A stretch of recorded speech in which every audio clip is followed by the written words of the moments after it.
Hi, hope you guys are all doing well. Sorry, I'm not able to make it to class today, but I'm going to try my hand at making a recording. I'm at the gym because I need some childcare in order to do this. So I'm going to go ahead and start screen sharing, hopefully. Share desktop. Okay. All right.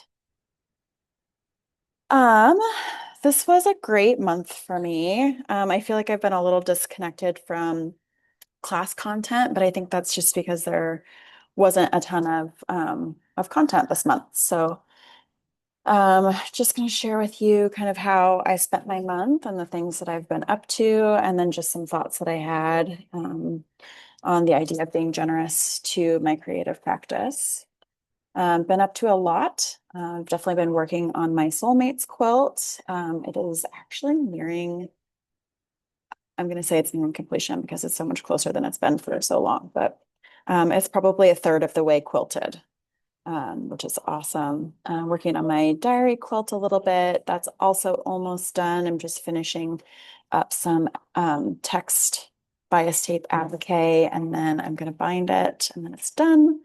I've been really engaged with my local quilting community. I applied to my first artist residency as well as applied to be a vendor at our local hospital craft fair. That's the hospital that I work at. I framed a couple of small quilts and then just my normal life stuff of mothering and adulting. I have some pretty big family stuff going on right now, which I won't go into, but that's why I'm not able to be in class today.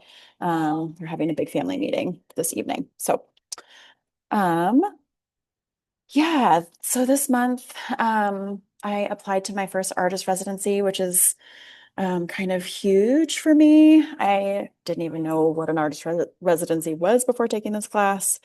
Um, and this was a big deal. Learning to speak and write about myself and my art in a way that is respectful and really puts my best foot forward was an exercise in being generous to myself mentally. The other things I've just been kind of focusing on are cutting myself some slack. Got a lot of stuff going on. I actually was able to get a lot of work done this month. So, preparing for the slideshow today, I was a little bit feeling like, oh, I still just haven't completed hardly anything. And I don't know that I'm getting anywhere. But I really am going to finish both of these quilts, hopefully this month. But if not this month, it'll happen in the near future. And I'm really just trusting that that's going to be done. And I'm looking forward to starting something new um, and something just a little bit lighter and more joyful. And I've freed up some creative space or energy, however you want to put it for that. So I'm looking forward to that. Um, Also, just in terms of being generous to myself, I tend to do this where I force myself to have all of the chores done before I allow myself to work on my art, and I've really stopped doing that.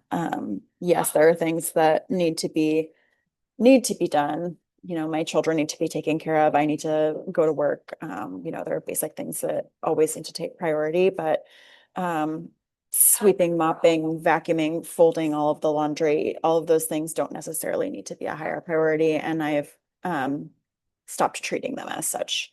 I also did a little bit of treating myself this month. I went to the arts and crafts thrift store and actually bought quite a bit of new fabric, which was just really fun. So um, yay, I applied to my first artist residency and also that craft fair. I'm just going to show you some photos of the things that I've been working on and what I submitted with my application.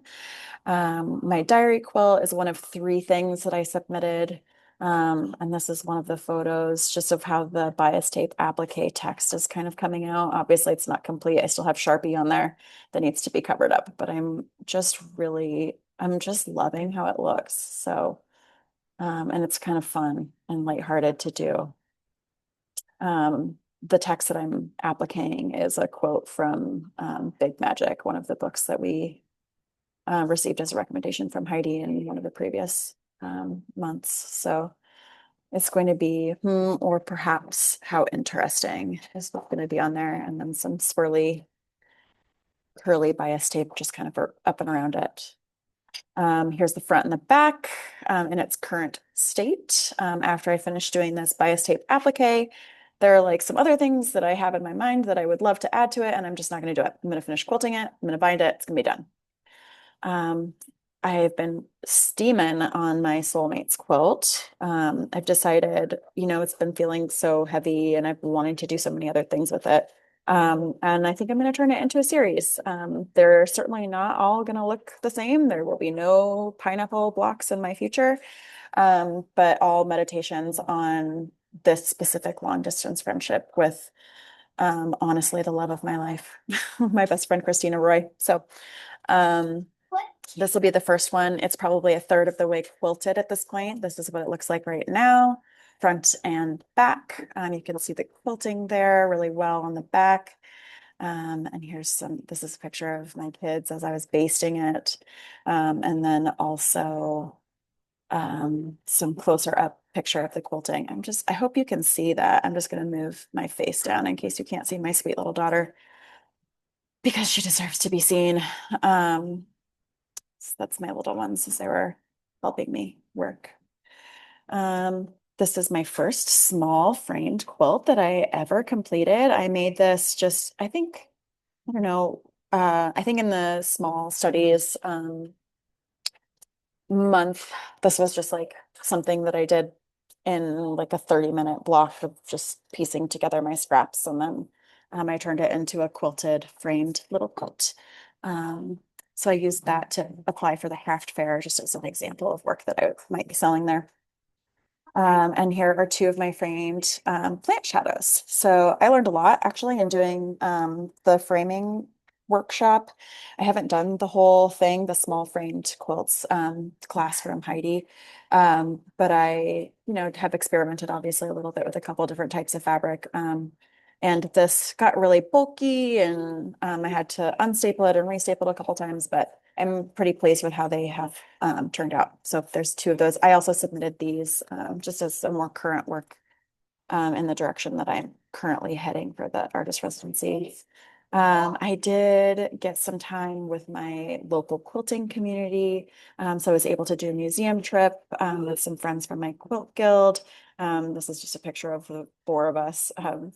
Two of my friends and then my friend's daughter in the stairwell and then Adelie, my friend's daughter, next to one of the pieces of art and then Alia, Adelie and I next to another piece of art that our friend Rebecca snapped of us. So we had a really nice museum visit and we're going to start trying to do this monthly actually at different museums in Denver. So I'm really excited about that. And then I haven't made it to a guild meeting or an open sew probably 4 months. So I was able to do both of those things this month. And I just really, really enjoyed connecting with the community. So here's me working on my diary quilt. Have my soulmates quilt out in the background there. You can see just for show and tell. Yeah, I just had a really good time. So that is what I've been working on. I'm gonna stop sharing my screen. I wish I had something more prepared to chat about or a question to ask, but I just have a lot going on in my family and I'm just grateful for the opportunity to participate in this way. I'm looking forward um, to watching your recordings as well. So take care. I hope you guys all have a great class and I'll see you soon.